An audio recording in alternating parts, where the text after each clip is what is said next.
Chers amis, merci à tous d'avoir répondu aussi nombreux à notre invitation.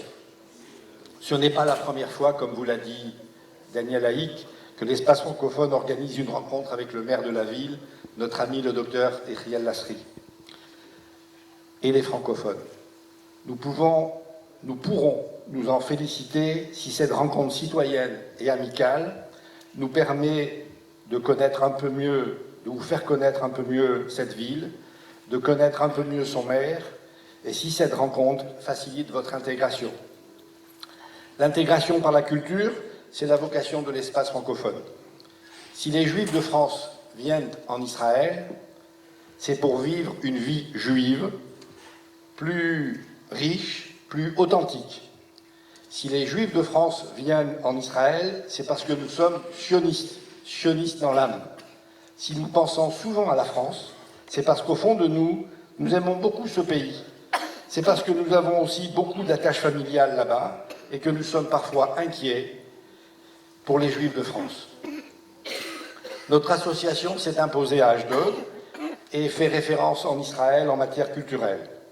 En toute modestie, nous pouvons affirmer que nous sommes l'une des rares associations à proposer à ses membres, grâce au soutien actif et permanent du maire de la ville, et je tiens à ce qu'on le remercie encore une fois. C'est grâce à son soutien et au soutien de la Chevra Ironite et notamment de son directeur, Oren Tawil, que nous pouvons vous proposer des cours de pensée juive, des cours de Torah, des conférences, des débats de société, des colloques, des clubs de la presse, des randonnées, des spectacles, des concerts de musique, des séjours de loisirs et l'apprentissage de l'hébreu, indispensable pour une bonne intégration. Comme vous l'avez constaté, nous faisons appel aux meilleurs intervenants, non seulement d'Israël, mais de France aussi.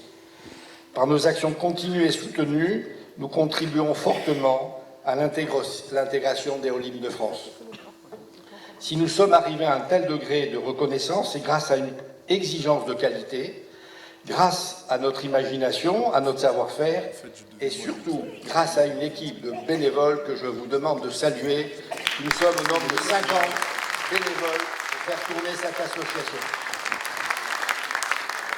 Si vous ne nous connaissez pas encore, venez nous rejoindre, nous saurons vous faire découvrir et aimer cette belle ville d'Ashdod, ce pays unique, ses habitants et sa culture. Monsieur le maire, notre cher ami, mon ami, vous le savez, et nous ne le dirons jamais assez, vous êtes notre ami et nous sommes heureux de vivre à Ashdod.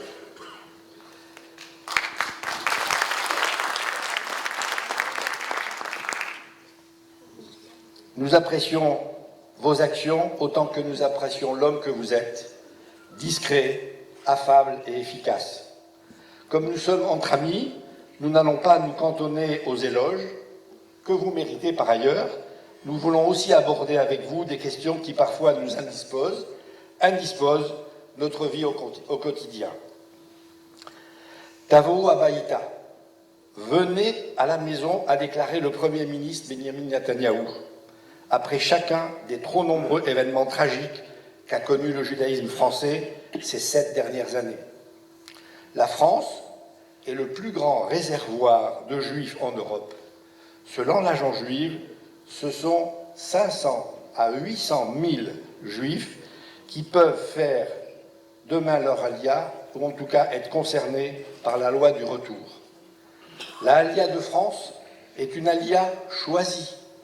La alia de France est une alia de qualité. Les Juifs de France sont sionistes, ils aiment leur peuple autant qu'ils aiment étudier la Torah, respecter et appliquer les lois. Aujourd'hui, les Juifs de France observent comment nous vivons en Israël et comment le gouvernement et les maires des grandes villes accueillent les Olim, comment les problèmes de l'équivalence des diplômes et donc de l'emploi, comment les problèmes de logement sont réglés, le soutien scolaire. S'ils constatent que le gouvernement tient ses promesses et ses engagements, ils seront plus nombreux à venir. S'ils constatent que nous vivons bien à Ashdod, je peux vous garantir qu'ils seront encore plus nombreux à choisir notre ville. Chaque année, de nouveaux habitants arrivent sur votre commune. Ils constituent, comme vous le savez, une richesse pour la ville, richesse économique, sociale et humaine. Ces nouveaux habitants, comme les plus anciens, désirent avant tout s'intégrer et vivre dans la ville. À Ashdod, la ville que nous avons choisie, la tradition de l'accueil n'est pas un vain mot. La ville s'est construite sur plusieurs vagues successives d'immigrants qui toutes ont contribué à sa progression et à sa prospérité économique.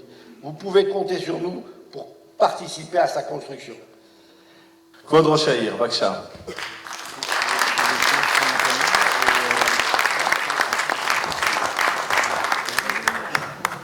אז כמו שראיתם כאן בסרטון, אשדוד היא עיר צעירה, סך הכל 59 שנים. Alors, Ashdod est une ville qui intègre, une ville d'intégration, une ville qui est au cours depuis sa création, qui est une ville relativement jeune, 59 ans d'existence. C'est une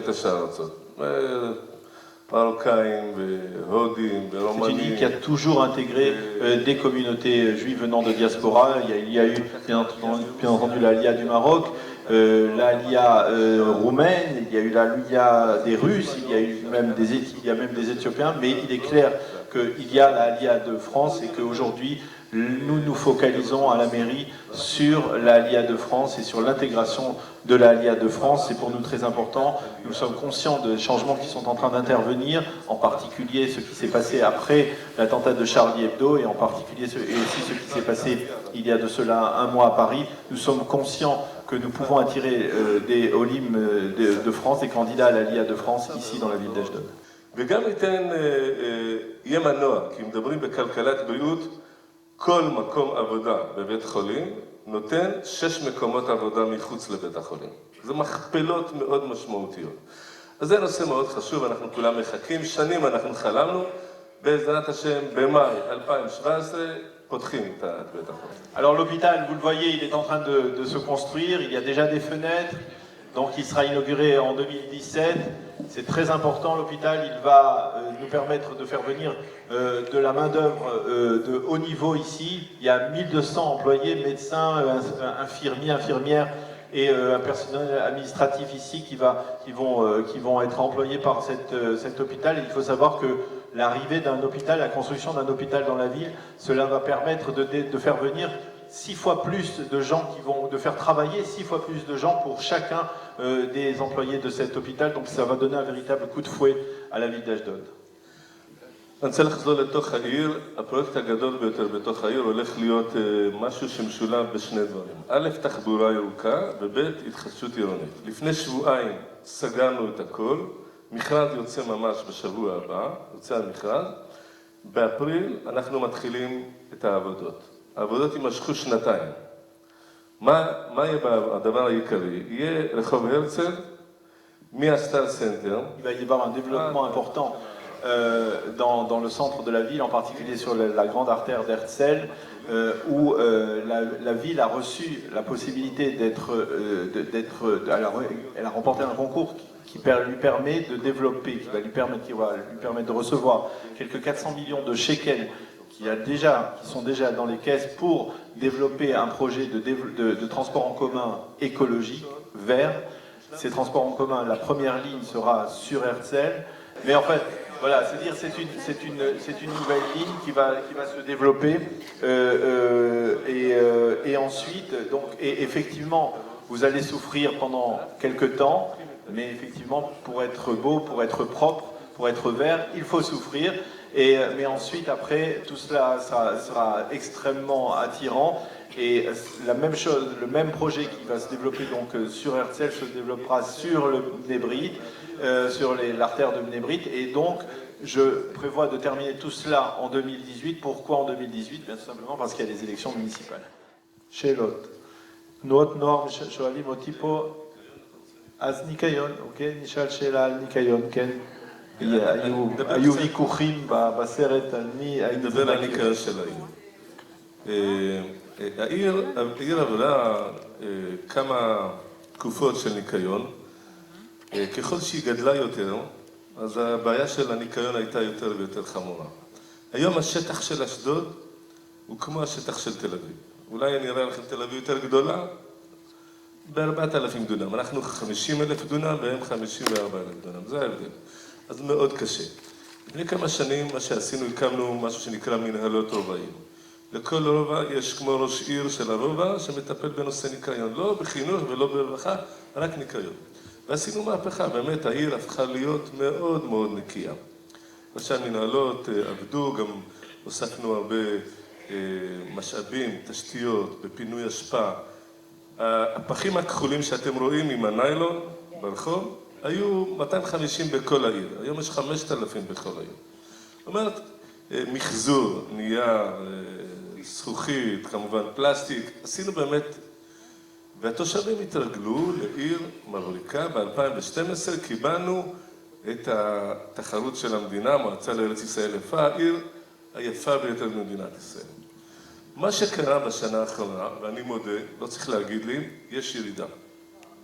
אומנם לא חזרנו כמו שהיה לפני הרבה שנים, למצב הגרוע, אבל זה לא כמו שהתרגלנו לפני 3 ו4 שנים. יש ירידה בהחלט, בהרבה מאוד מובנים. יש גם סיבות לירידה. אני לא מחפש סיבות, זה אחריות שלי. אני יודע מה הסיבות, ואני מטפל בסיבות האלה. אני אומר לכם, בטווח של 3 חודשים, חצי שנה מהיום, אנחנו חוזרים יותר טוב ממה שהיה לפני 2-3.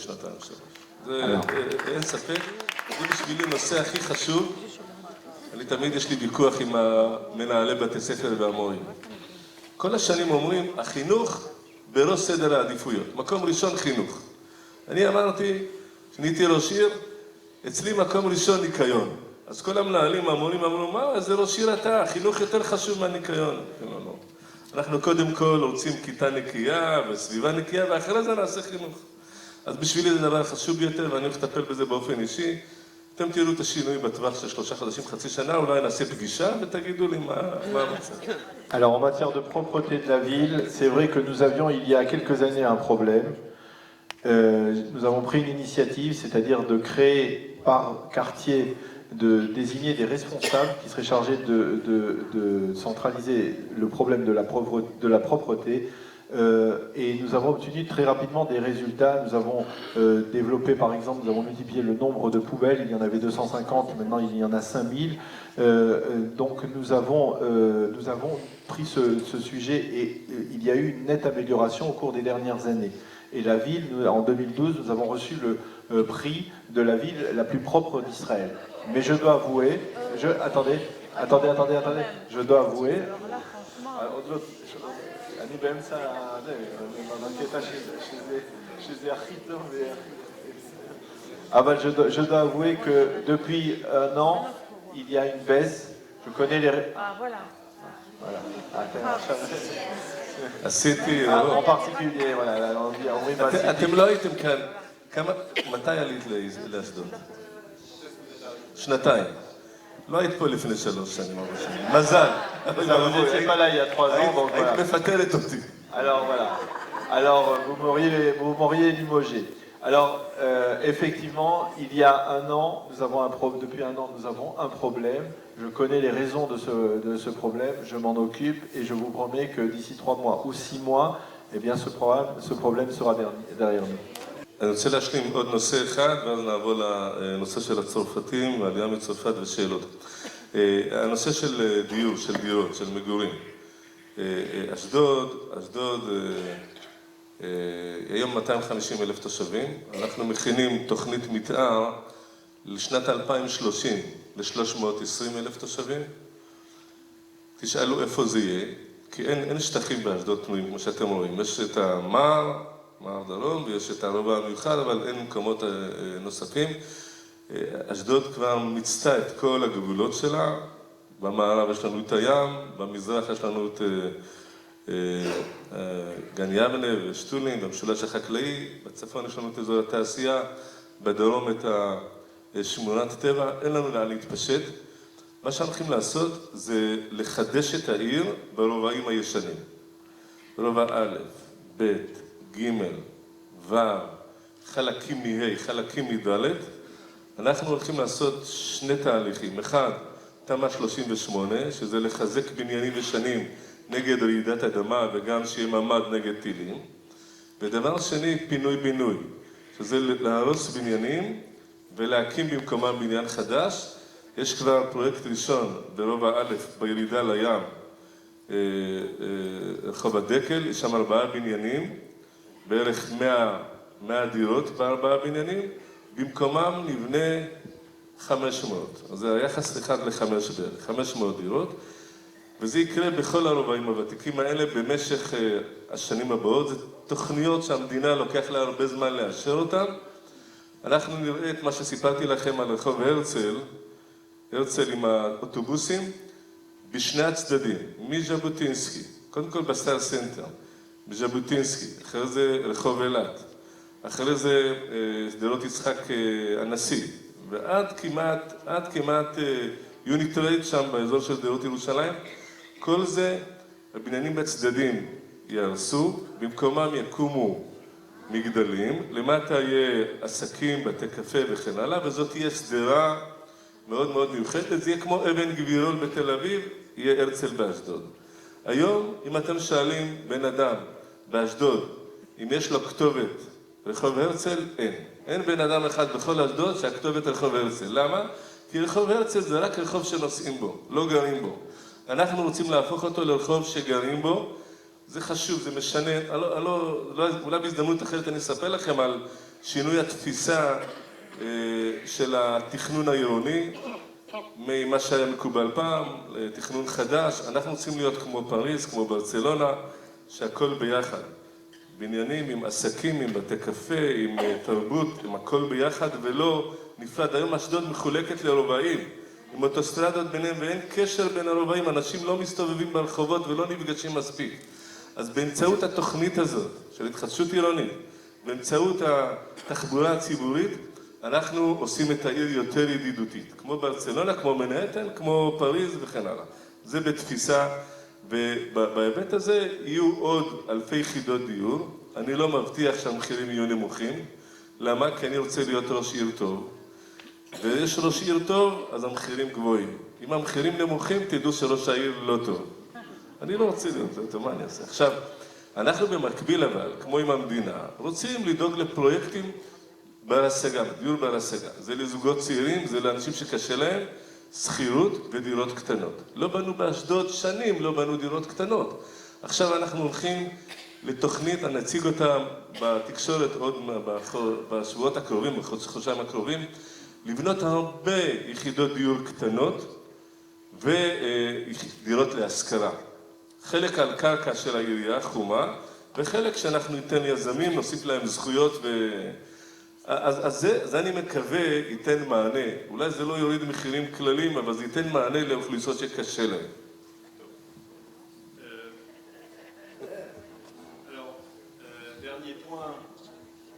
Dernier point, le logement. Alors, vous savez qu'Ashdod compte aujourd'hui 250 000 habitants.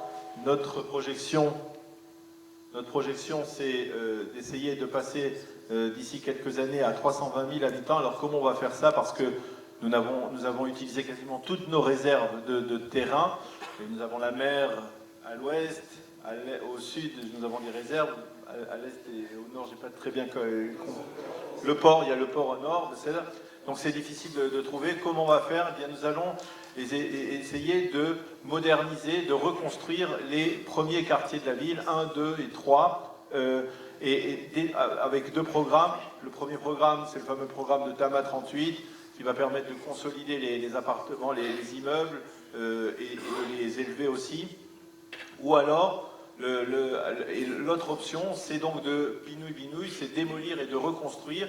Et dans le cadre de ce projet, pour vous donner un exemple, à la rue desquelles nous avons déjà initié un projet de ce type, où nous allons détruire 100 immeubles, et 100 appartements, 100 appartements, et nous allons en reconstruire 500. Donc c'est le rapport 1 pour 5, c'est ce qui va nous permettre de développer et de permettre d'accueillir encore plus d'habitants ici à Ashdod.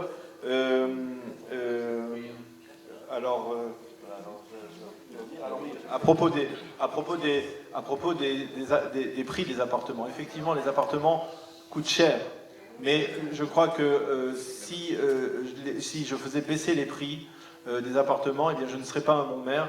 Le prix des appartements, le prix élevé des appartements, c'est le signe d'une bonne gestion de la mairie. Mais c'est vrai, alors je sais que c'est un problème, mais par contre, nous allons développer un projet pour les jeunes couples qui ont besoin de petits appartements.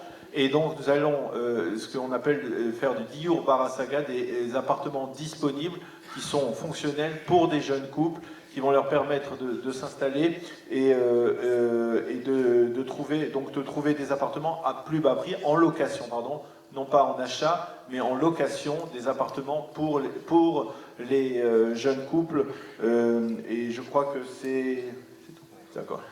Quand je vous vois, poli, avec le charme, je peux sans trop m'aventurer dire que dans quelques temps, Yahya El Lasri, c'est le maire de la 4G, de la 4e génération.